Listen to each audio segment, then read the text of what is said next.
लकवे के बाद कंधों में गैप आ गया है या फिर कंधा डिस्लोकेट हो गया है। आप डॉक्टर के पास गए, डॉक्टर ने आपको ऑपरेशन का सजेशन दिया। क्या वाकई में आपका कंधा खिसका हुआ है? कहीं ऐसा तो नहीं उसका कोई और कारण हो जिसको आप इग्नोर कर रहे हो और बाद में ऑपरेशन कराने के बाद भी आपकी जो समस्या है वो सॉल्व ना हो। नमस्कार दोस्तों, मेरा नाम डॉक्टर सुमित सौरिया, मैं एक न्यूरो फिजियोथेरेपिस्ट हूँ। आज के इस वीडियो में इसी टॉपिक के ऊपर बात करूँगा। यदि आपका पैरालिसिस के बाद कंधा खिसक गया है या कंधों में गैप दिखता है या कंधा डिस्लोकेट हो गया है तो उसका कारण क्या है और उसका निवारण क्या है, उसको आप किस तरीके से घर पर ठीक कर सकते हैं, कैसे आप उसको अपनी जगह वापस ला सकते हैं, किस तरीके से आप अपनी कंडीशन को थोड़ा बेहतर बना सकते हैं। आज के इस वीडियो में मैं इसी टॉपिक के ऊपर बात करूंगा। तो यदि आप हमारे चैनल पर नए हैं तो चैनल को लाइक, शेयर एंड सब्सक्राइब ज़रूर कीजिएगा और इस वीडियो को उस तक ज़रूर पहुंचाइएगा जो पैरालिसिस की कंडीशन से सर्वाइव कर रहा है और इन समस्याओं से जूझ रहा है। पैरालिसिस होने के बाद कई बार पेशेंट 2 महीने 3 महीने तक हॉस्पिटल में एडमिट रहता है या फिर वेंटिलेटेड रहता है। जब आप पेशेंट को घर पर लेकर आते हैं तब आप नोटिस करते हैं कि उनके कंधों में एक गैप दिखता है। जब इस गैप को दिखाने के लिए आप डॉक्टर के पास जाते हैं तो आपके डॉक्टर आपको डिस्लोकेट की समस्या बताते हैं या फिर आपका कंधा खिसक गया है, इस तरीके से आपको जानकारी देते हैं।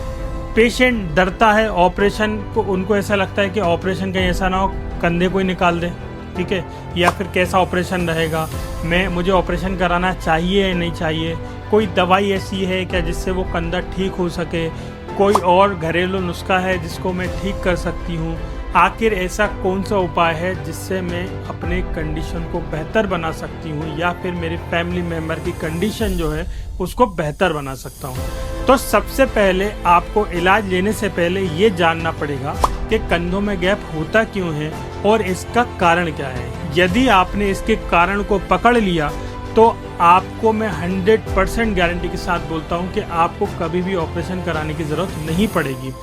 बहुत से पेशेंट मेरे पास आते हैं और बोलते हैं कि सर मेरा कंधा डिस्लोकेट हो चुका है, मेरे डॉक्टर ने मुझे स्लिंग की सलाह दी है या फिर मुझे पट्टा दिया है उसको बांध के रखने के लिए, उन्होंने बोला है कि इसको निकालिएगा मत। कई लोग उस पट्टे को 24 घंटे लगाए रखते हैं, 7 दिन लगाए रखते हैं और महीनों महीनों तक लगाए रखते हैं। फिर बाद में जब हमारे पास आते हैं तो वो एक और नई समस्या लेकर आते हैं। तो आप ऐसी गलती मत करिएगा। चलिए मैं आपको बताता हूँ सबसे पहले इसका रीज़न क्या होता है। इसको बेहतर बनाने के लिए सबसे पहले आप ये समझिए कि ये होता क्यों है। देखिए, लकवा या फिर पैरालिसिस या फिर स्ट्रोक एक ऐसी कंडीशन है जिसके अंदर हमारा जो नर्व सप्लाई है वो हमारी बॉडी के अंदर रुक जाता है। वो सिलेक्टेड पार्ट में रुकता है, जैसे कि हमारे आधे शरीर में। कई लोगों को बहुत कम पार्ट में इफेक्ट होता है, कई लोगों को बहुत ज़्यादा बॉडी पार्ट में इफेक्ट होता है। ये डिपेंड करता है पेशेंट की सीवियरिटी पर। लेकिन क्या होता है, बहुत लंबे टाइम तक या फिर बहुत सीवियरिटी में पेशेंट बहुत लंबे टाइम तक बेड पर लेटा रहता है। बेड पर लेटे रहने के कारण उसकी जो मसल्स होती हैं वो धीरे धीरे पतली होती जाती है या फिर बहुत ही कमज़ोर होने लगती है। अब हमारा कंधा जो होता है वो इस तरीके से, मान के चलिए हमारा स्कैपुला है, उसकी क्या है, ये आपका गड्ढा है और ये आपका जो ह्यूमरस, जो आपके हाथ की जो बड़ी हड्डी है, वो इसके अंदर कुछ इस तरीके से फिक्स रहती है। इसके ऊपर कैप्सूल्स होते हैं जो कि इसको अच्छी तरीके से बांधने का काम करते हैं। जैसे आपने देखा होगा ये जॉइंट है और इस जॉइंट को बांधने का काम जो करता है वो टेप करता है, ठीक है, उसको बोलते हैं कैप्सूल्स। फिर हमारी मसल्स होती हैं जो जॉइंट्स को पकड़ने का काम करती है। अब इसको थोड़ी बारीकी से समझिएगा, इसको बिल्कुल भी स्किप मत कीजिएगा, नहीं तो आपका ये जो कॉन्सेप्ट है वो फेल हो जाएगा, आपको समझ में नहीं आएगा आपकी कंडीशन के बारे में, ठीक है। अब क्या होगा, यदि आपके ये जॉइंट जो आपकी मसल्स पकड़ के रखी है, आपके कैप्सूल्स पकड़ के रखे हैं, वो पैरालिसिस की कंडीशन में लूज पड़ जाते हैं और उसी टाइम आप बहुत लंबे टाइम तक हाथ को कुछ इस तरीके से लटका कर रखते हैं तो मसल्स के अंदर खिंचाव बढ़ता जाता है और खिंचाव बढ़ने के साथ साथ उनकी लेंथ बढ़ती जाती है। क्यों? क्योंकि उसके अंदर तो टोन है ही नहीं, ऑलरेडी मसल फ्लैसिड है या बहुत ही ज़्यादा वीक हो चुकी है, जिसके कारण वो बिल्कुल लूज हो चुकी होती है। तो ये कंडीशन उसके अंदर देखने को मिलती है।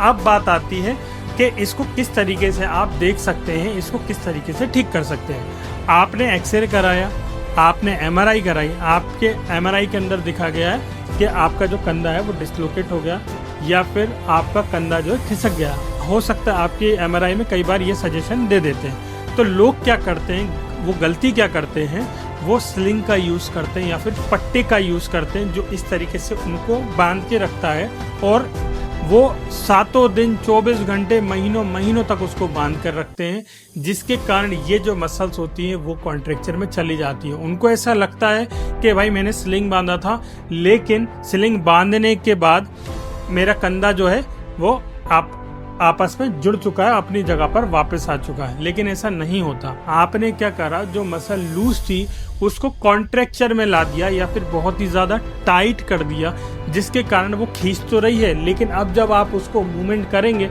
तो आपको पेन होगा। ठीक है। बहुत से पेशेंट मुझसे बोलते हैं कि सर मेरे कंधों में दर्द बना रहता है, उसका आखिर कारण क्या होता है, उसको किस तरीके से मैं ठीक कर सकता हूँ। तो उसका कारण होता है आपकी मसल का कॉन्ट्रैक्चर होना। बहुत से पेशेंट 99% मेरे पास जो पेशेंट्स आते हैं उनकी कंडीशन में यही होता है कि उन्होंने गलत ट्रीटमेंट लिया, ये सही तरीके से ट्रीटमेंट नहीं लिया, जिसके कारण उनके कंधों की मसल बहुत ही ज़्यादा जाम हो जाती है और बहुत टाइम तक उसका मूवमेंट ना होने के कारण उनकी हड्डियां हैं वो भी आपस में चिपकने लगती हैं। जब भी उसके अंदर थोड़ा सा भी खिंचाव आता है, जब वो सोते भी है ना, तो उनको इतना ज़्यादा सीवियर पेन होता है कि उनकी नींद भी नहीं लगती और रात भर सोते नहीं है। ऐसा ही केस आपको एक एग्जाम्पल के रूप में बता सकता हूँ। ऐसा ही केस आप फ्रोजन शोल्डर के अंदर देख सकते हैं। वो तो ऐसी कोई न्यूरोलॉजिकल कंडीशन नहीं है, लेकिन उसके अंदर भी सेम ऐसा ही होता है। क्यों? क्योंकि उसके अंदर भी आपके कंधे चिपक जाते हैं। ठीक है। अब इसको आप किस तरीके से ठीक कर सकते हैं, देखिए इसके लिए आप घर पर आइसोमेट्रिक एक्सरसाइज कर सकते हैं या फिर एक्टिव एक्सरसाइज कर सकते हैं। आपसे एक्टिवली परफॉर्म नहीं हो पा रही तो किसी से पैसिवली एक्सरसाइज परफॉर्म कर सकते हैं। इसकी बहुत लंबी लिस्ट होती है, इसके ट्रीटमेंट की डिपेंड करता है, पेशेंट टू पेशेंट वेरीज करता है। यदि आप इसके ऊपर वीडियो चाहते हैं, इसकी एक्सरसाइज के ऊपर वीडियो चाहते हैं, तो ज़्यादा से ज़्यादा शेयर कीजिएगा और ज़्यादा से ज़्यादा कमेंट कीजिएगा और कमेंट बॉक्स में ये भी लिखिएगा कि आप लोग कहाँ से देख रहे हैं, ताकि हमें भी एक मोटिवेशन मिले और हम इसी तरीके से वीडियो आपके लिए बनाते रहें। तो नेक्स्ट वीडियो में मैं आपको ये बताऊंगा कि आप इसको किस तरीके से घर पर ठीक कर सकते हैं, कौन सी एक्सरसाइज है जिसको आप घर पर कर सकते हैं। ठीक है। अभी इसके अंदर कुछ चीज़ें और हैं जो बताने लायक है, वो भी मैं बता देता हूँ। अब कई लोग क्या करते हैं, इसको ठीक करने के लिए मसाज कराते हैं, बहुत ही हार्ड तरीके से मसाज कराते हैं, जिसका नतीजा ये होता है कि वो उनका जो हाथ होता है वो पूरी तरीके से सूजने लगता है। आपने देखा होगा फिंगर्स लोगों की सूजी हुई दिखती है। वो क्यों दिखती है? क्योंकि वो बहुत ही हार्डली तरीके से या गलत तरीके से मसाज करते हैं, जिसके कारण उनका ब्लड फ्लो ठीक तरीके से नहीं हो पाता और वहाँ पे स्वेलिंग होने लगती है। देखिए मैं आपको ये सारी चीज़ें डिटेलिंग में बता रहा हूँ क्योंकि ये मेरा एक्सपीरियंस है। मेरे पास लगभग हर साल 5000 से पेशेंट ज़्यादा आते हैं और उनको मैं इन चीज़ों से डील करता हूँ, मैं फेस करता हूँ, मैं हर एक वो कंडीशन के बारे में जानता हूँ जो हर एक पैरालिसिस पेशेंट जूझता है, अपनी ज़िंदगी में परेशानियाँ देखता है। हर टॉपिक के ऊपर मेरे पास उसका सॉल्यूशन होता है। क्यों? क्योंकि हम इसी पर डील करते हैं। यदि आप भी पैरालिसिस के पेशेंट हैं और आप अपनी कंडीशन से रिलेटेड कोई जानकारी चाहते हैं तो आप हमें कमेंट बॉक्स में कमेंट कर सकते हैं, हम आपको वहां पर ज़रूर रिप्लाई देंगे। यदि आप हमारे सेंटर पर आकर ट्रीटमेंट लेना चाहते हैं तो आप हमारे सेंटर पर आकर ट्रीटमेंट ले सकते हैं। यहाँ पर रहने खाने और ट्रीटमेंट की फैसिलिटीज अवेलेबल होती है। अब कई लोग क्या करते हैं, इस दर्द को इसमें इतना दर्द होता है कि पेशेंट उसके अंदर मूवमेंट ही नहीं करने देता। हम मुझसे पूछते हैं कि सर मैं ऐसा क्या करूं जिससे मेरा दर्द चला जाए।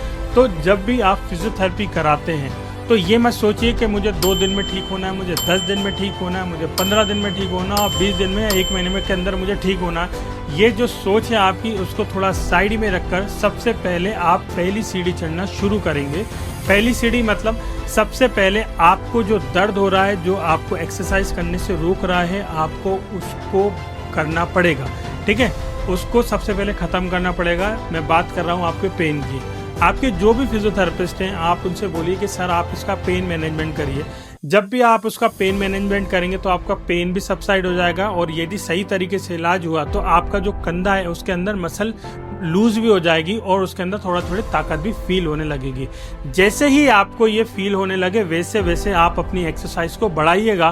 कई लोग ये सोचते हैं कि मैं ज़्यादा एक्सरसाइज करूँगा या फिर पूरी एक्सरसाइज कर लूँगा तो मुझे जल्दी आराम मिल जाएगा। ऐसा नहीं होता। आप सही तरीके से कम एक्सरसाइज भी करेंगे तब भी आपको रिजल्ट देखने को मिल जाएगा। ठीक है, ये थी कुछ बेसिक सी जानकारी। यदि आपको ये वीडियो पसंद आई है तो ज़्यादा से ज़्यादा लाइक चैनल सब्सक्राइब कीजिएगा। आप हमारे इंस्टाग्राम पेज से भी जुड़ सकते हैं जो कि श्याम कला फिजियोथेरेपी के नाम से है। यदि आप चाहें तो मैं आपको उसकी लिंक भी दे दूंगा और आप हमसे जुड़ना चाहते हैं तो दिए गए नंबर पर हमें व्हाट्सएप कर सकते हैं। कोई भी नई वीडियोस आती हैं, कोई भी अपडेट्स आते हैं तो हम आपको वीडियो शेयर कर देंगे। जब तक के लिए शुक्रिया, धन्यवाद। मिलते हैं हमारे नेक्स्ट वीडियो में। धन्यवाद।